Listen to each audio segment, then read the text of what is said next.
Hey everyone, welcome to another video. So today, real quick, I just want to give you guys 5 things that you guys should stop doing as a wedding videographer or a wedding photographer. Some of this may apply to you. Before we get started, don't forget to hit that like button and subscribe to my channel. So first, stop flying your drone inside venues.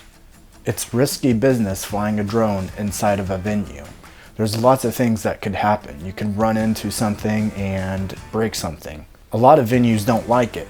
It's different if they give you special permission to do it.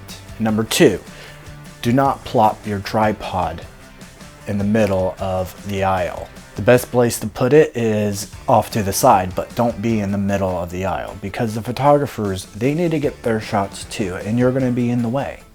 And it's disruptive and it's going to be in the way. And what if the bride's dress catches on the tripod and it tears? And number 3, no, you are not a neurosurgeon.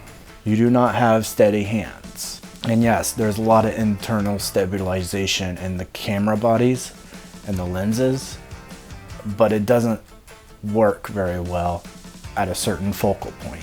It's always best to use a gimbal, a tripod, or a monopod, or a steady cam, if that even works.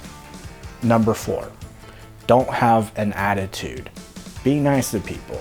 That can go a very long way. If the photographer is mean to you, doesn't mean that you get to be mean to the photographer back. This is not kindergarten. Be professional. It really takes you a long way.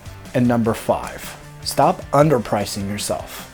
Really, you can charge way more than just a few $100s for a wedding video. Yeah, you're starting out, but confidence is key. Know what you're doing before the wedding day.